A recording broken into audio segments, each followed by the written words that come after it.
This session will have a wonderful panel, and we begin with Mr. Barun Gupta, Director Sales and Marketing from Hotel Crowne Plaza, Greater Noida. एक बार तालियों के साथ आइए अभिनंदन करते हैं Mr. Barun Gupta. Joining, I must say rejoining, Mr. Vishal Kapoor, General Manager, Radisson Hotel, Dwarka. Mr. Vishal Kapoor will be rejoining. Ms. Prerna Aggarwal Saxena, Vice President of EEMA. We request Mr. Vikas Arora, who's rejoining, CEO of Wishing Tree. And finally, Mr. Shravan Kumar, Director of Shubh Muhurat, joining us for the session on events and weddings.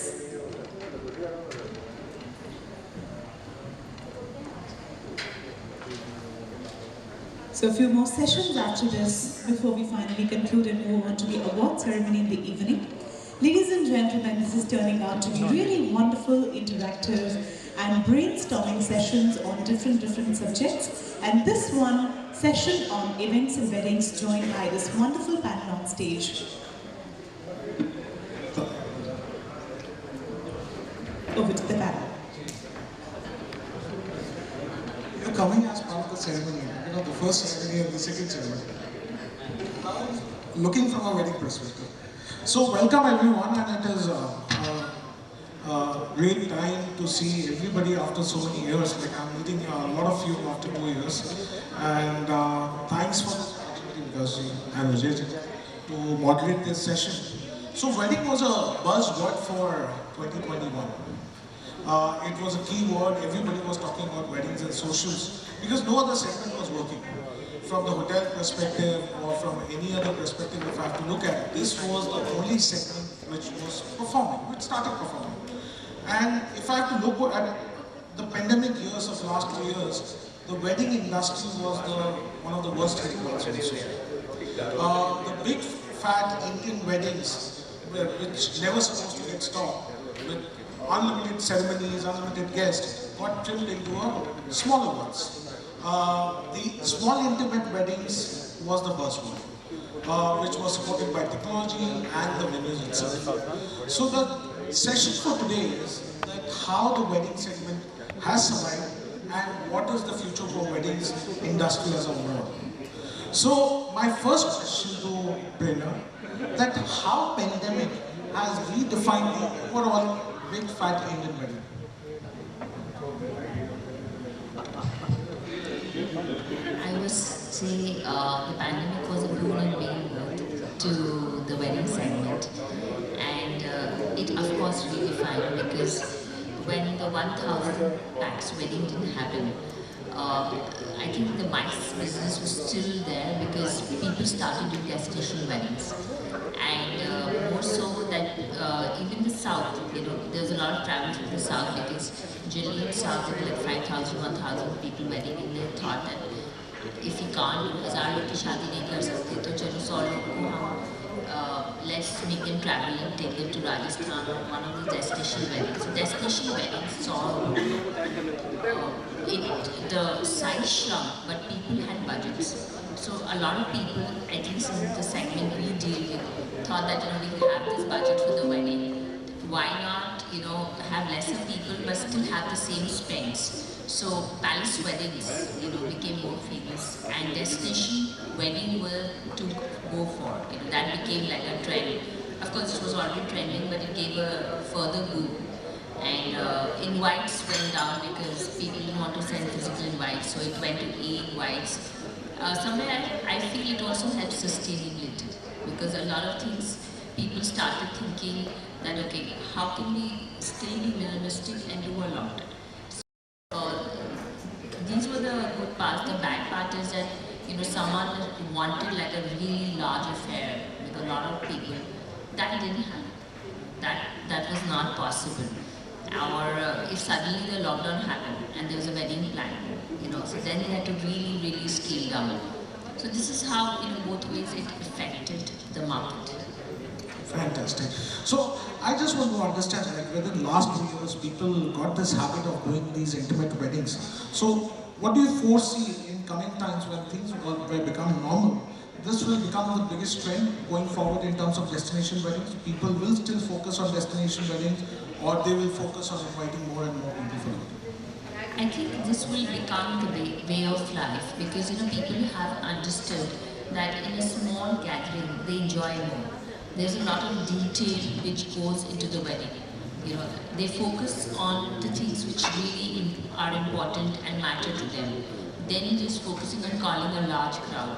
And to be frank, the brides and grooms would always want to do it. Because I had a lot of bride and groom who came to me and said, I want to see more people. I want to see the people who matter to me. And can you explain this to my parents? And now they know how. COVID just gave them a chance to say, hey, I don't want a crowd. I want to be I want this intimate wedding which matters to me and the people who matter to me. Great. So next question to Mr. Kapoor. That what are the changes which you have seen in terms of customer side, customer behavior when they have come to the hotel in terms of Indian weddings and so on? What they are looking at now?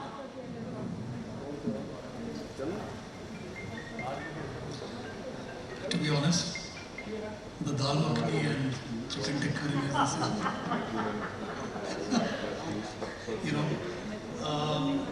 let me just share something with the forum here. 18th was the busiest Saya date. Yeah. We had 6 or maybe 7 events. My colleague from sales is here. We are completely sold out as far as the venues are concerned. One night before, on the 17th, at 9 o'clock, I get a call from the reception that there's a lady to come in who wants to meet you. And I said, send her up to the office. And she had gotten married 1 month before. And I said, what brings you back? She said, शादी करनी है. मैं तुम्हारी तो हूँ. कहती मेरी बहन की करनी है. मैंने कब करनी कहती कल. So I said, what? She wanted to get married the next day. And she's telling me on the 17th, all my venues full. So the kind of work which your hoteliers are doing, and I'm telling you expectations. I have a letter with pictures which she sent. We did a wedding in a bar. We had no venue left. She said it's fine. And there were 20 people. Camera, pandit, I think 30, right? So the expectations of people today, very rightly said, intimate weddings. The time cycles are reduced. There are different factors. I did a wedding because the father had a stroke and they wanted to do it fast, the moment he's out. So people today, we are launching a very big campaign I'll be sharing with all of you very shortly. It's not about Saya dates any longer. Now Saya dates are there. The Pandits are working on newer dates now in October, right? So the expectations from hotels is still the same. Hygiene, protocol, quality, standard, food, top notch. And let me tell you one more thing. My sales team are negotiating less, focusing more on the delivery. I'll tell you again, because you're a salesperson too. My sales team is negotiating less and focusing more on the delivery and commitments. I launched a campaign a couple of months back when nobody was doing weddings and people not getting through when we had a cap of 50 people. I did 2.5 lakhs for 50 people, and which I was doing a suite for the bride and the groom, right? Everything was included in that. The only thing, the decor was not. So, can you imagine, for 2.5 lakhs in a 5-star hotel for 50 people, and people took it. And I did weddings, following all protocols and everything. I won't say the budgets have changed. People still have the budgets. But as very rightly Prerna said, now they are more focused on a smaller group, more intimate group, more focused. Thank you, Mr. Kapoor. So, question to Shravan now. I want to ask you, with this intimate wedding concept, do you see changes in customer spending cycle now? Rather, they are spending more on venues and food and less on entertainment and decor part.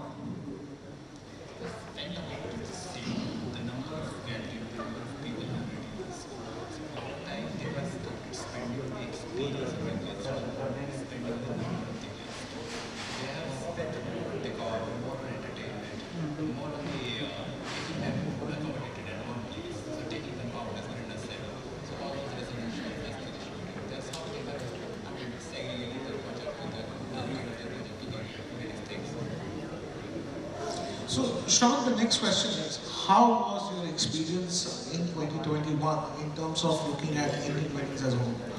How was your year as a wedding planner, and what were the challenges you faced this year?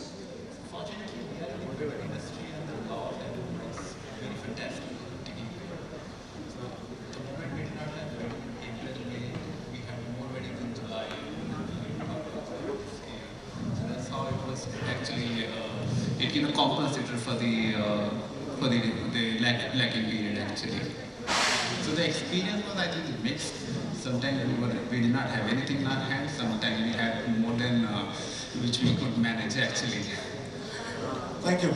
So, Vikas, the question to you now is that how was the coordination between the venues and the hotels and as well as the wedding planners to attract those customers? Because this year I saw a lot of short-term leads, like within a week, a 40 lakh rupees wedding is getting closed, a 20 lakh wedding is getting closed.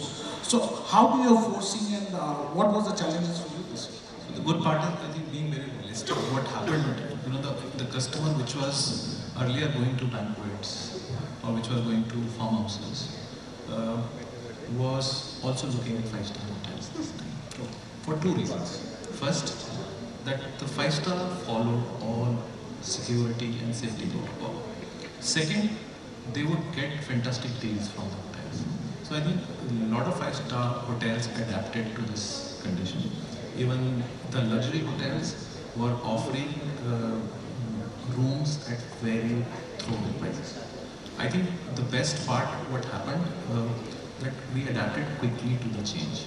If we were stuck to our old thought that we could not go below this, that's the reason, like Mr. Kapoor just said, that we had a package of 2.5 lakh rupees.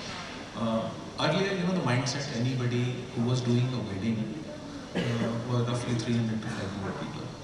And the kind of market we trade with, where we have a lot of people who are old, I would say the Gupta families, the Aggarwal family, they would say that our weddings, the minimum strength would be 500, 600. But what Prerna also said, I think there is a shift in dynamics with a lot of educated people coming in, the bride and the groom understand that what is it important. They are looking at very close, intimate stuff. But they were always pressurized by the parents that, look, बेटा हमने तो इनकी शादी attend की है, हमने तो इनकी रोटी खाई है, अब हम आपको नहीं बुलाएंगे, हमें भी बुलाना पड़ेगा, extended family को भी बुलाना पड़ेगा. But with this COVID, a lot of dynamics changed. So I think a lot of bride groom had the advantage to choose who they wanted to also call. Because there was an excuse that it is COVID, and also the fact that the price also became very lucrative. Hotels adapted very well, and I think we all needed business. We were all hungry. 100%. That was the time. Like I think it was the most difficult time, and wedding was the segment which actually saved us all. Especially in the month of June, July, and even last year when we got this time, just after the pandemic, wedding was happening, and they were the ones who supported us. Never mind some things. So the question to Prerna again, like from last 2 years, there were a lot of weddings which were focused on India-based wedding. So do you see the same trend is going to happen when the lockdown is going to get over? Because a lot of people shifted their wedding from outbound weddings to Indian weddings, intimate weddings in palaces, intimate weddings in hotels. So that will go with the same trend? I don't know if you know this, but my passion is to get weddings to India. So, and we've been consistently working on this because I want that the wedding segment gets that much revenue to our country that people look up to our industry as one of the major contributor in the economy. So if someone's done one wedding in India and they want to take weddings outside, it's fair because we also getting weddings from outside to India. So it's a fair deal that it should be like that. Where is the open economy? People are taking weddings outside, but as an industry, if we all work that the weddings which are going outside, we should have more weddings coming inside. So our industry, our hotels, and everything related to weddings it's contributing to the economy. Thank you, and it is. So, Prerna, again the question is that you're leading EEMA. I just wanted to ask you that during this entire pandemic, as you are representing the entire event industry, what were the things EEMA took it as an initiative to safeguard the local partners and as well as the sustainability environment for our workers? So one, it was really tough times, for the industry.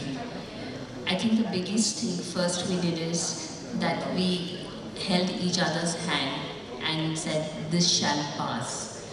That was really required because there are trauma stories. I don't know if you guys know, but photographers, a lot of industry people just gave up. Not shut shop, but actually gave up, as in gave up their lives. That has happened. So we, first thing first, we said that, we put a film together wherein we said, and we represented it to the government, and we said that, what can happen, what can be done from the government side, to support the industry, because our industry is not only us, it's not the wedding planners. We generate revenue for the carpenters, for the audio, sound. There's so many people connected. The photographer, and that's where we start. The travel agents, the hotels. So a lot of industries are connected to weddings. And we said, weddings and events both.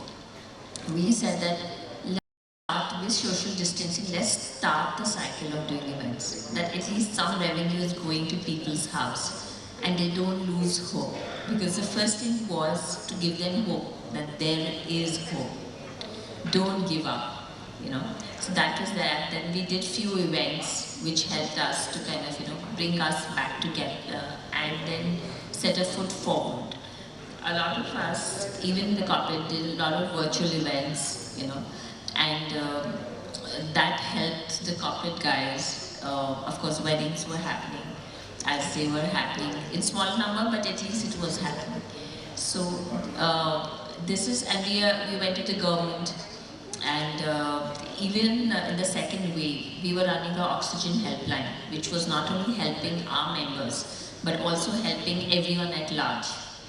We went to the health minister, and we told the health minister that we would like to kind of help you out because, frankly, the government didn't know how to handle the situation. They needed hands and said, we handle large events at EEMA, so we will help you kind of manage the situation. We set our teams at their facilities to manage 5,000 beds, 1,000 beds.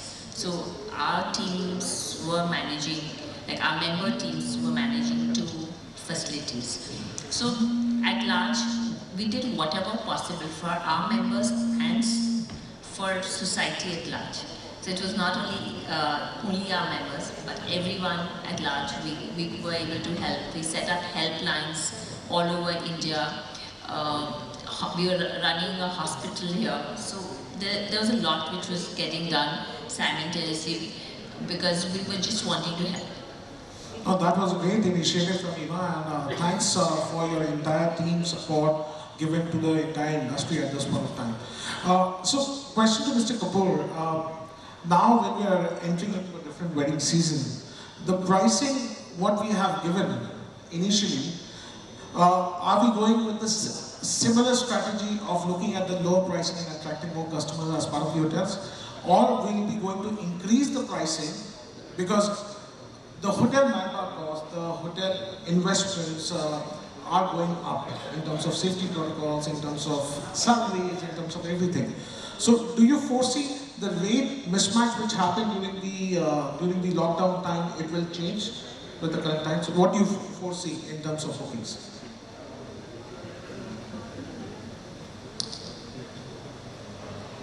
So as far as rates are concerned, there is no question of going bombastic on that.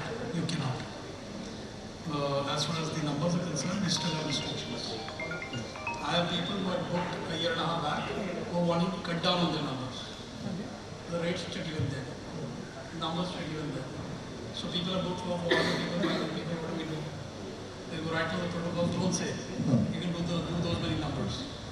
Now, as a conscious hotelier and a brand and a hotel, so you have to be realistic to the market, right? If a ITC or a Taj is charging for a baseline menu, let's say $2,800 or 3,000 rupees, I can't be charging for. So you have to be having parity in terms of the market because you have to be there. Okay. I would say the name of the game is not to look at rates, but it's to kind of curate every single event right now. And I'm sure Prerna will agree to that. You can't take a ballpark benchmark number, and I'm also telling my team the same thing. If we have a divisible ballroom, which can be done in 3 parts. So we are looking at whether should we hold on to a date, a sire date for a 400 covers wedding, or should we break it down and do 150? So what makes more sense? Right. So I think the dynamics, you have to go with the tide, foresee things, keep your parameters on. Okay, and the navigation has to be done by your revenue manager and your sales team. They're the ones who are in the market. They're the guys who are coming back to you and giving you the information. So I think it has to be a balanced approach. I would not say this season or this time you have to, any hotelier would go over mastery in terms of rates. It has to be very measured and calculative move you have to do. And I think leaders have to get involved with their teams in terms of understanding the requirements and get the best for the customer. People are still ready to spend. They are ready. They are. People are ready to spend, but you can give additions, you can give more facilities to them, you can add on things from your side, rather than just slicing through in terms of getting a good rate per person. You can get other ancillaries in if you want to get better revenues, right? So, sir, with the current trend with the small weddings, do you foresee that the APCs has gone up in the last 2 years? Oh yes. Which is the average cost spending? Absolutely. See, I've done a wedding for 20 people, 25 people. For 25 people, your average APC is gone to 5,000. Fantastic. Can you do an APC otherwise? You cannot. But for 25 people, 30 people, APC is gone 5. Because they don't want to compromise. They say, no, those starters are add kar do. Aap ye bhi de do. Sajan Court mein ask add. So you are charging, right? And they're happy to pay. Because at the end of the day, the numbers are limited. So as the numbers have grown, it is not that your APCs are running 5. They will come down. But they won't drastically come down. True. So it's, I think, a combination of what you're offering versus your rates plus the incentives. Nice. So I think that's where we are seeing the increase, the APCs are going up, and the customer are willing to pay at this point of time. So because again the question is that how you're looking at the trend in terms of your booking cycle for coming year now. We were just discussing while he was talking, we were just thinking to quote certain numbers as far as the wedding industry is concerned. I was just seeing on my phone, I think KPMG has published a report which says that the wedding market share is $15 billion. True. And I think this is a good news for all of us, travel agents, wedding planners, hoteliers. I think there is so much of business in the wedding side of life, and I think it can give employment to everyone. I think we should also look at forum where we can all get collectively and also talk to the government. Also, I think I would request Ajay also to voice this opinion to the IAS officers that there should be some kind of incentivization also, because this is just not wedding, it is also business. It is, I think, it might be one of the largest employers in terms of the hospitality business or the service sector is concerned, in terms of largest revenue generator is concerned. Like you say, I always say this, when I got into this business, I come from the corporate side. So this is one business which is never going to go out of business. 100%. This is one business, I think, the wedding, the education, the medicine, and the birth are always going to happen in the family.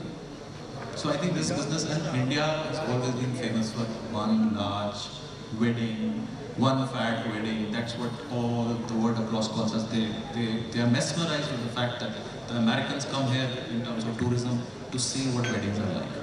So I think there is huge potential in the wedding side of business. I think we should all collectively get together and voice this opinion and see what kind of incentivization, how collectively we can work together. It was nice to see presentations of Tamil Nadu and Maharashtra, where they were also pushing. There was a section they were pushing weddings. I was speaking to the senior IOS officer who's the MD of Tamil Nadu Tourism. I had a one-to-one chat with him. So he was saying that people relate to us for temples, pilgrimage, but wedding is a very, very important segment. So I see, I think a lot of things can be done into business when we get collective on the approach in terms of how do we address this. True. I like to add something to what Vikas said, and I so resonate with it because I've been thinking on the same lines and we've been working towards this. I feel that every country has tourism boards who take us on fan. I have been personally to Mauritius, Italy, name any country. The tourism boards have taken this on fan to experience the country, right?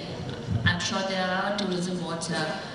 I think we should have a panel of wedding planners along with tourism board to identify who should be got to India and run these kind of fans, because these fans will then finally help us to get business to India.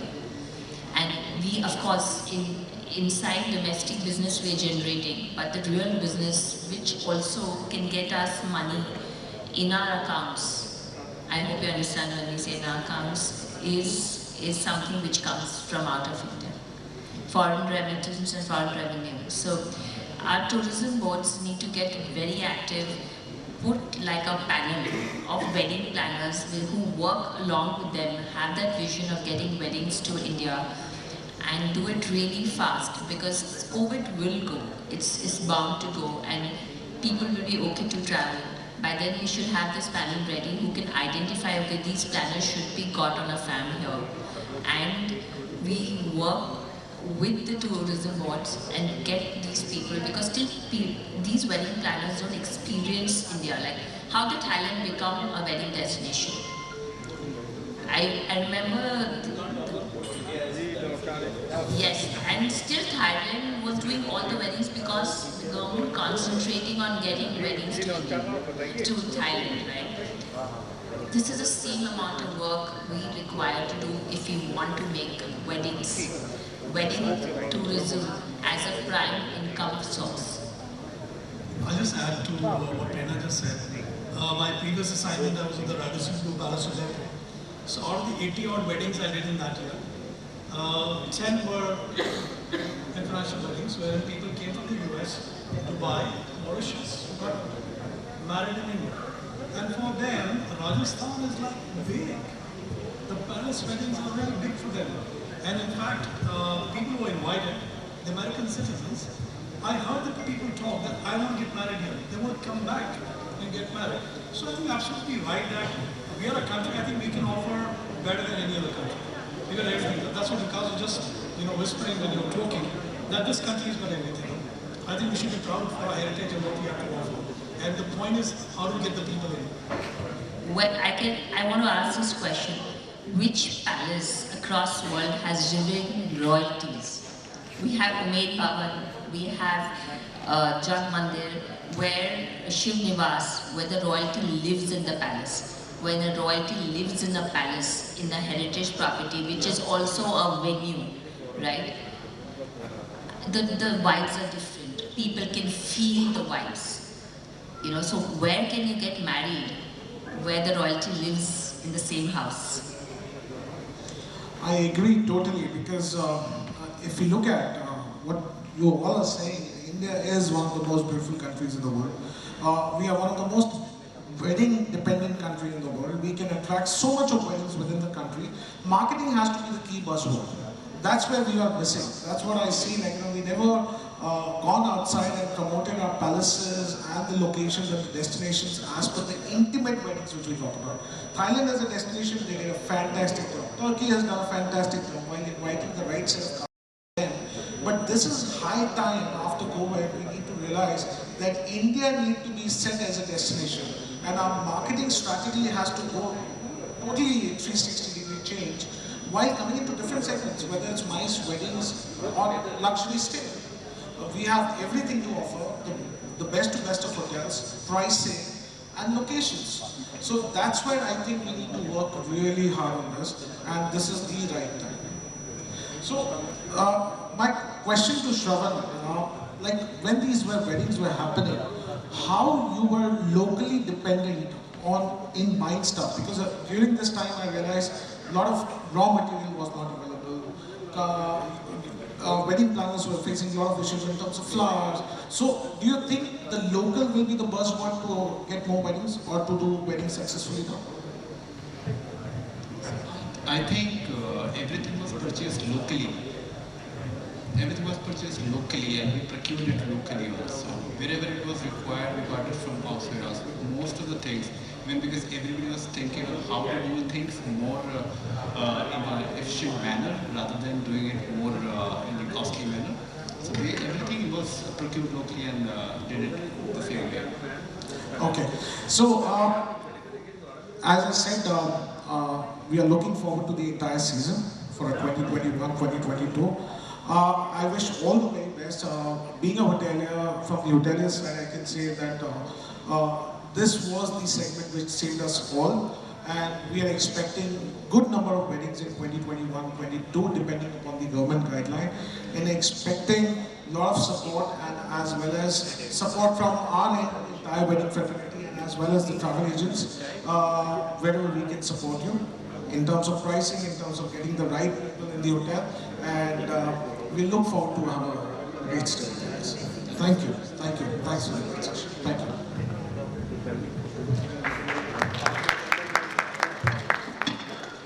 Thank you so much. Ladies and gentlemen, that was a wonderful session that we had on events and weddings, and thank you so much, Mr. Barun Gupta, for sharing this. Thank you, Mr. Vishal Kapoor, Ms. Prerna Aggarwal, Mr. Vikas, Arora, and Mr. Shravan Kumar. May I request Mr. Gupta ji to rejoin us on the dais to present mementos to our esteemed panelists.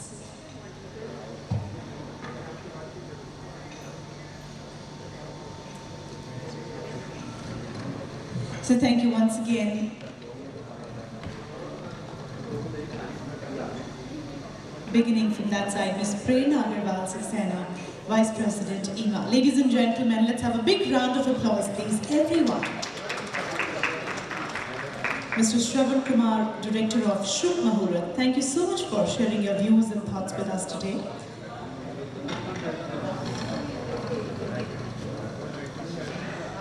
Thank you so much, Mr. Vishal Kapoor and Mr. Vikas Arora. Thank you so much, the moderator, Mr. Barun Gupta, Director Sales and Marketing, Hotel Crowne Plaza, Greater Noida. Let's have a huge round of applause finally for this wonderful panel, everyone. A huge round of applause. Thank you.